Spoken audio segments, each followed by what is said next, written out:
Hey everyone, welcome back to the channel. If you haven't already, make sure you go over and watch Matt discuss his players from the Senior Bowl. There were so many we had to split it up, so go watch that first, and then like and subscribe, so that way you don't miss any other future videos. But I'm here to talk about the other batch of players that we're interested in, that we're going to pay attention to. Senior Bowl's got a lot of talent. Lots of these guys are going to be drafted and relatively high as well. So, first guy, Tim Keenan III, defensive tackle from Alabama. He was an absolute stud in 2024, but he had a pretty rough 2025. He's a big body nose tackle that I think is probably going to go day 3, but it'll be interesting to see if he can bounce back against the rest of the talented players in the All-Star game. Then we got Cage Casey. He's an offensive tackle out of Boise State. He graded really well, but he hasn't necessarily loved by scouts or the consensus. But he is solid at everything, but he's just not elite. I've heard some people say he might be moving to guard. I think he's probably going to be a 4th or 5th round player. Austin Barber, the tackle out of Florida. He's great in the run, but he's given up 11 sacks and 62 pressures in 4 years starting. I would consider him a late day 2 guy. It's probably going to be a little bit before he starts, maybe a year behind a talented player that he can learn behind. But he's got some talent, just needs to put it together. Then we've got Caleb Banks, defensive tackle out of Florida. Now, this is a guy that I am much lower on than I think consensus is. He's battled injuries. He didn't stop the run or get the pass rush this year at all. He's an athletic freak, but he's never even hit 430 snaps in a year. So I honestly think he should be around 2 or 3 player, but probably going to go around 1 just because of the athleticism. Then we've got Keelan Rutledge, the guard out of Georgia Tech.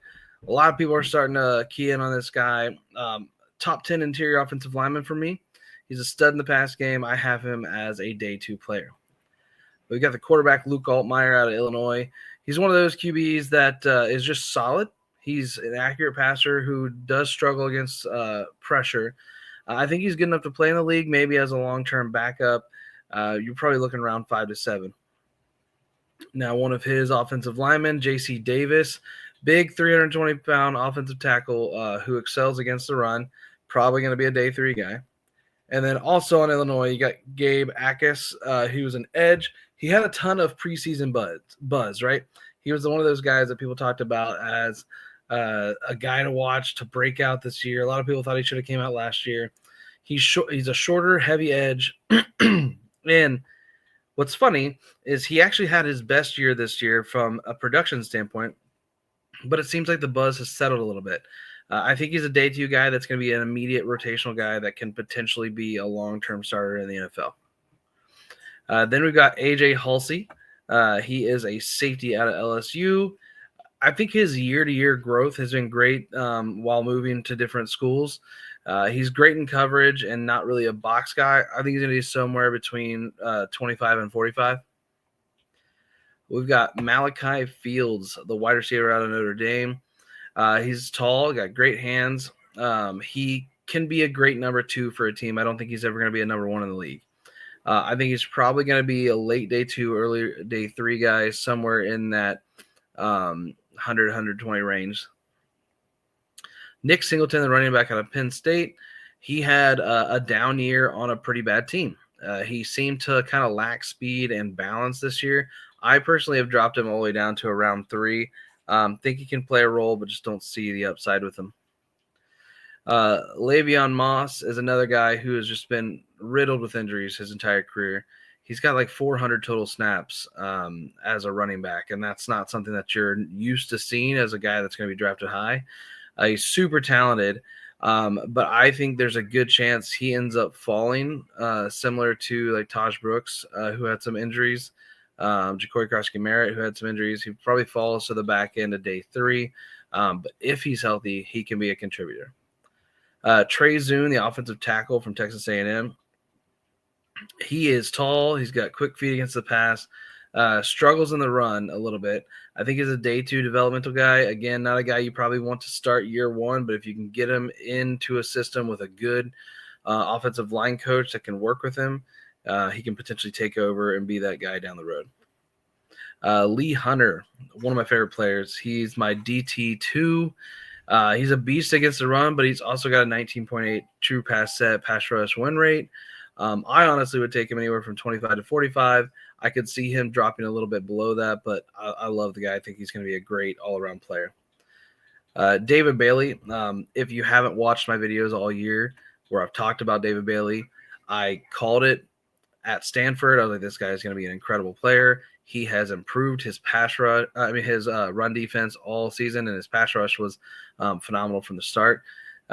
He is a top 5 player to me. I really hope he falls to number 10 for my Bengals, but I expect him to probably go top 5.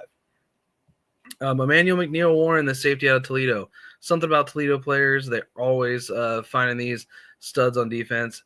He's a great tackler. He makes plays all over the field. He's got sacks, interceptions, tackles for losses, forced fumbles.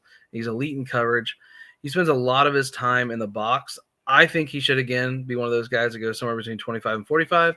I could see him falling to the beginning of round 3, but I expect him to go pretty early. John Michael Gillenborg, the tight end out of Wyoming, is a guy I talked about all season who had some injury issues, but the athleticism and his hands are great. So he's got the upside, and he's probably not going to be till late day 3 guy, but he's got the upside and can potentially have an impact on a team if he can stay healthy and put it together. LT Overton, the defensive lineman out of Alabama. Excuse me. I honestly think he should have left last year. In my opinion, out of 4 years as a player, he's had one good year out of those 4 years. I personally don't see the upside with him a lot, but I think he's got a floor that can add depth. Cam Sample's a guy that I think of for the Bengals, who has added some depth to the team, but he's just not ever going to be great. So I would take him on day 3, and honestly, I'd probably push it closer to the back of day 3, around 5 or 6 maybe. Genesis Smith, he is a rising star. People that are starting to get familiar with his name. He's that energy guy on the defense. The way his coaches and his fellow teammates talk about him, he's the leader on that defense. He's great in coverage, but does struggle a little bit with the tackle. One thing that I found very interesting about him is that I don't feel like he gets beat the same way. Early in a game, he might get cooked, but he typically learns on the go and doesn't allow himself to be beaten the same way a second time. So probably going to be a late day 2, early day 3 guy for me. Max Ionaker, I believe that's how you say it. He's a big-bodied guy that switched from soccer and basketball out of Nigeria a few years ago. He fits the mold for the position, but he might need some time still to develop. Probably, again, a late day 2, early day 3. Then we got Max Llewellyn, the edge out of Iowa. It's his first full year, and his run defense took a step back a little bit, but he's an effective pass rusher and can definitely be a rotational guy right away. Feel like he's going to go in the top half of day 3. So Akeem Messidor is rumored to not be playing anymore in the Senior Bowl. It's probably because maybe the game is past his bedtime at his old age. I don't know. He's an old man, so I'm not taking him in round 1. But the league could be changing their minds on that based off of the NIL, so we'll see. Then we got Zion Young, the edge out of Missouri. He's got similar production to Llewellyn, but he's done it consistently across 3 years in the SEC. I feel like he's probably the day 2 guy that ends up outperforming a lot of the round 1 guys. So he's someone that I'm very interested in, and honestly could see him being that guy that is the dark horse for Defensive Player of the Year next year. Justin Jolie, the tight end at NC State. He's got 3 years of at least 40 catches and almost 500 yards with a good yards per route run, which is an indicator of success at the next level. Honestly, give me him over Kenyon Sadiq. He's got better hands. He may not be the athlete, but he has had the production and can do everything that Sadiq can, just maybe not as high end on the speed side. I think Justin Jolie is going to be a phenomenal NFL player. Now, possibly my favorite player in this entire game, Cole Payton. This is going to be, potential like clip it. People are going to make fun of me or tell me I was right. But believe it or not, I think Cole Payton can be the best quarterback in this draft when it all is said and done. He was the best against pressure. He had the best big time throw rate, one of the best turnover worthy play rates. He's an insane athlete, so he's got a ton of rushing yards as well. Honestly, to me, he plays similar to Josh Allen and how he played at Wyoming, but he did it better. The big problem with him is his mechanics are rough, and he holds the ball a little bit too long, so his time to throw is pretty long. I think right now, honestly, I would have him as my QB2. And I think if he has the right type of game here, he can shoot up into the first round and be that guy that is drafted to sit behind a pro. And I know this would kill Matt, but I want him to go to the Rams, Sean McVay, let him sit behind Stafford for a year and then take over, because I think with that type of coach and system, it can get him right and make him the star that I think he can be. All right. Davison Igbinosun out of Ohio State. He's in Matt's top 10. Extremely talented, good size coverage guy who last year struggled with penalties. Everything thrown at him was a penalty, so teams were targeting him a ton. He reminds me a little bit about Joey Porter Jr. out of Penn State, who struggled with that as well. But I think he can be a good starter at the next level. Now, a guy I am much lower on than most people is Casey Concepcion. The team spammed him, so he got a lot of targets, even though the production wasn't necessarily the greatest. He's probably only a slot at the next level, but my problem is he's got bricks for hands. He does not hold on to the ball a ton. He drops it all the time. I think he had like 7 or 8 drops this year. I would take him in round 4. I know people that have him in their top 20. I'm just not a fan. Then we got Jacob Rodriguez, who, if you haven't heard of him already, is just such an insane production guy. He can cover. He's a great tackler. And if there's a play made on the field, he's almost certainly there. He's mastered the peanut punch. He knocks the ball out. He had 4 interceptions this year, 11 tackles for loss, and 7 forced fumbles, which is just insane for one season. That sounds like a career of production for a linebacker. I would take him in round 2. I think he could go round 3, but he's that guy that I think is going to be a long-term 10-year starter in this league. Jacoby Lane, the wide receiver out of USC. In my notes here, I have that he's a slower T. Higgins. I think he has a similar play style, can be that jump ball guy that can be a red zone threat, just doesn't have as much of the top-end speed. I think he's going to go on day 2.